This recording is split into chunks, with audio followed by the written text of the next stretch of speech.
Well, he said that I spent time on Jeffrey Epstein's island. I didn't. I mean, he's a lightweight. This guy. He's a terrible. I think he's terrible. I thought he did a terrible job at the Grammys. I thought the whole Grammys was terrible. I watched part of it. Song of the year. Congratulations, Billie Eilish. Wow. That is a Grammy that every artist wants, almost as much as Trump wants Greenland, which makes sense. I mean, because Epstein's island is... Imagine a late-night stage where you can already sense the tension before a single punchline is delivered. The lights come up, Trevor Noah walks into the spotlight, and his opening jokes immediately lock on to Donald Trump's newest controversy with razor-sharp precision. What begins as a comedy routine quickly feels like something far more deliberate, with every line carefully building momentum and drawing the audience deeper into the story. Then an unexpected clip suddenly changes the atmosphere, turning what looked like a familiar celebrity roast into a conversation no one expected. Before long, the audience realizes this is about much more than quick laughs. Before we go any further, make sure to like the video and subscribe, because what follows goes well beyond casual late-night comedy. Trevor leaves behind the usual safe punchlines and polite observations, choosing instead to deliver pointed satire shaped by years of watching Trump blur the boundaries between truth and fiction whenever it served his interests. Here.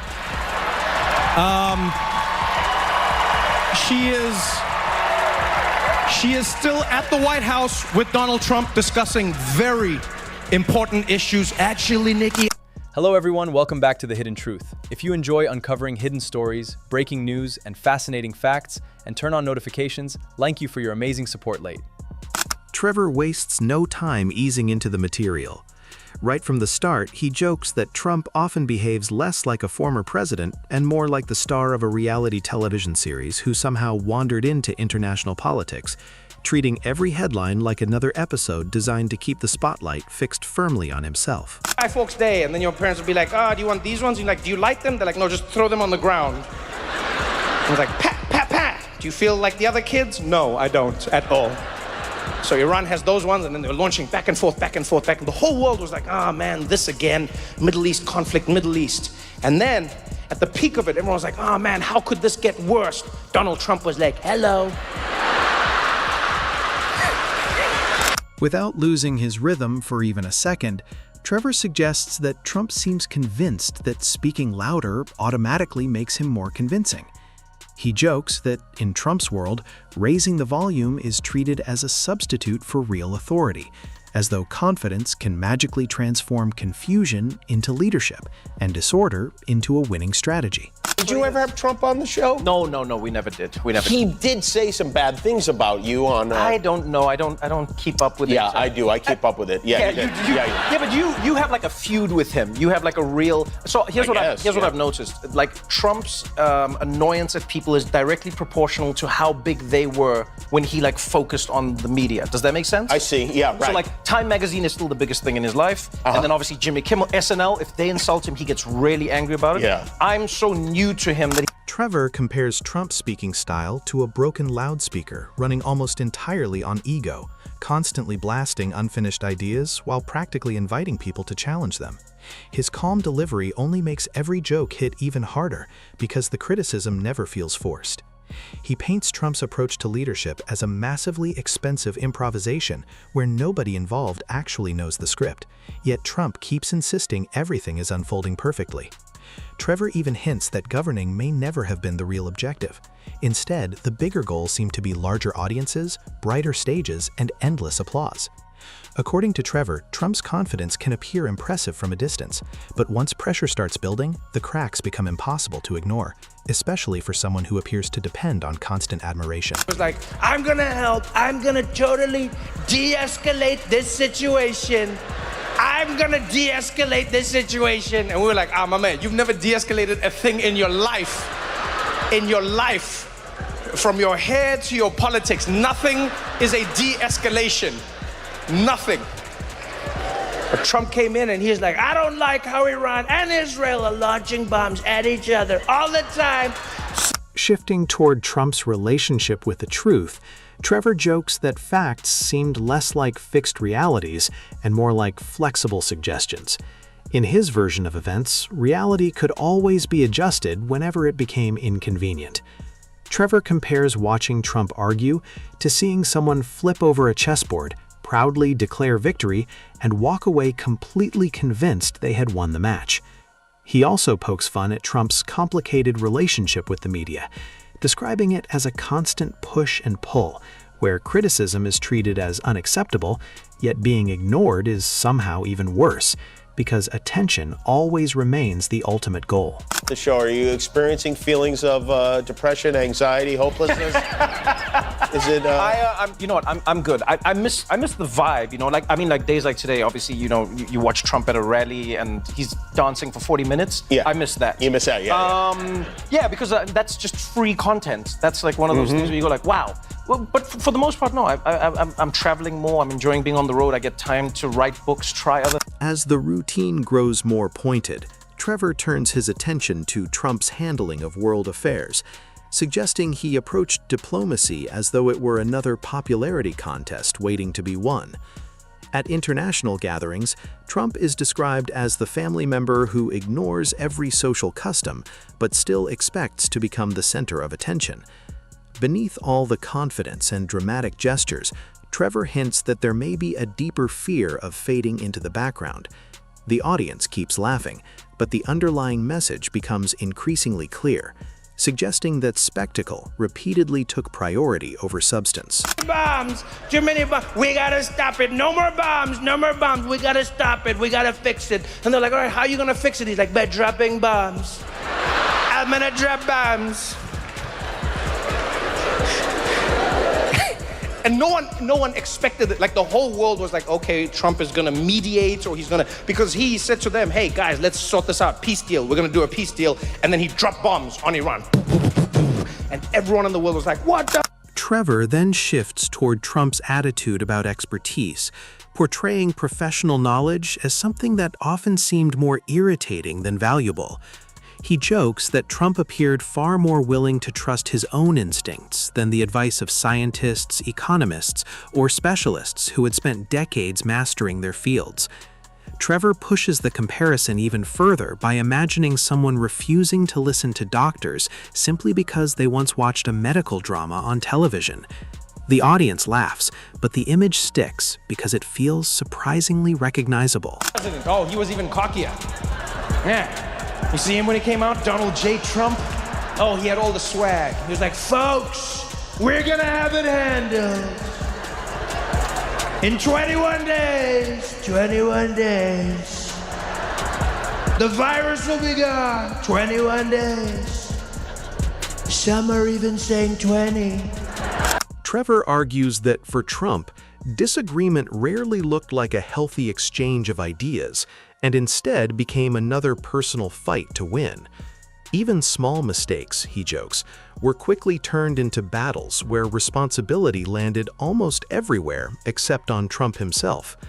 The comedy remains lighthearted, but the message underneath carries real weight. Trevor reminds the audience that effective leadership depends on accepting responsibility, while in Trump's world, personal loyalty often seemed more valuable than accuracy, and making the loudest noise frequently mattered more than careful reasoning.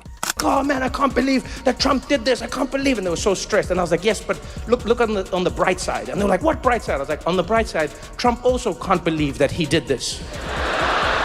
Like that's the one glimmer of hope that I get from Donald Trump, is that like he also doesn't know what he's doing. He's in it with us, which is a nice change. Oftentimes we're at the mercy of those in power, but he's in the mercy with us. Trevor returns to the idea of Trump as an entertainer before anything else, suggesting that the performance often seemed just as important as the policies themselves. Press conferences felt less like official briefings and more like weekly television episodes packed with suspense. Major decisions unfolded like dramatic cliffhangers, while serious situations often took on the feel of entertainment.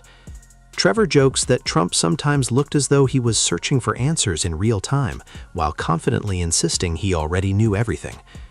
Beneath the humor, however, sits a more serious question about priorities, leadership, and the responsibilities that come with public office.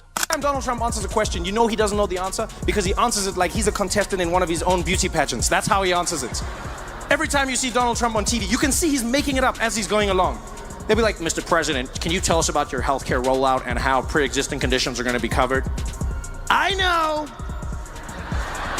We're gonna have so much coverage, folks. The best coverage, all the coverage.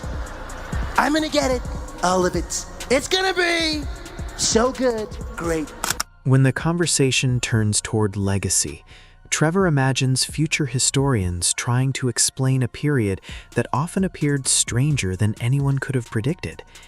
He suggests that Trump's motivation sometimes seemed driven less by purpose and more by a determination to avoid appearing ordinary. Trevor jokes that power became a shield protecting personal insecurity, and in that version of events, elections only seemed acceptable whenever Trump emerged as the winner.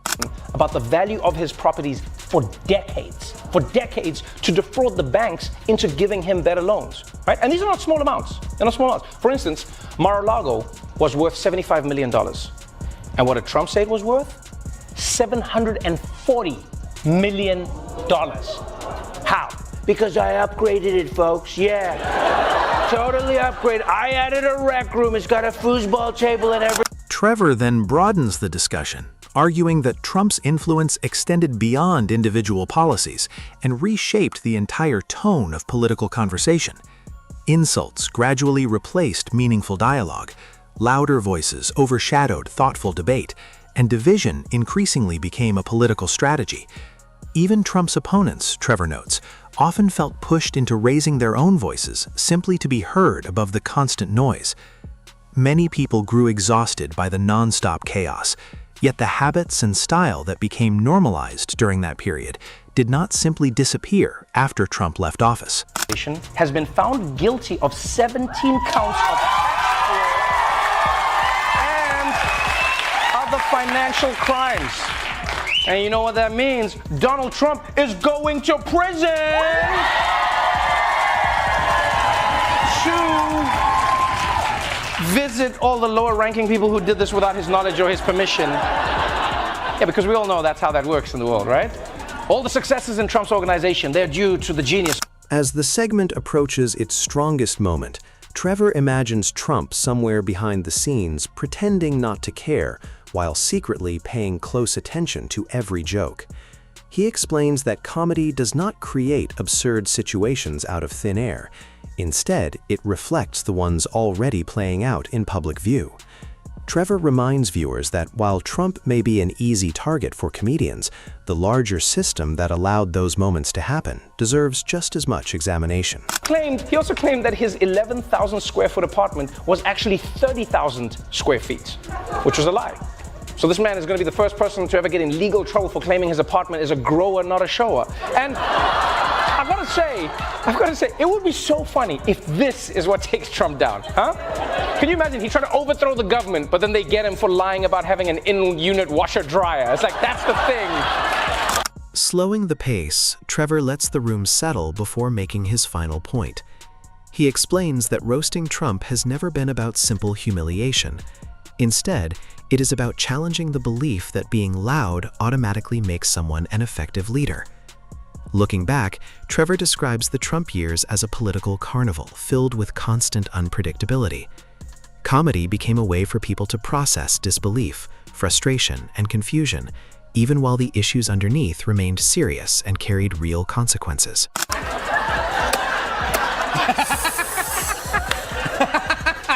Oh my God. Wow! So amazing! So amazing, I can feel it. Oh my God. Hitting me! Oh my God. In all different places. So many places! Are there two of us right now? You're looking at your... A what? No, it's called Truth Social, I think. No one cares. Anyway, the point is Trump sent out one of his thingies, I don't know what they're called, and it was like, Trevor Noah was never funny, Jon Stewart was only slightly better, and then he goes on a rant and he's just like, these people don't realize if they moved more to the center like me, they would have more followers. Then I'm like, center like you? I'm like, my In the closing moments, Trevor returns to Trump with a calm and measured tone rather than anger.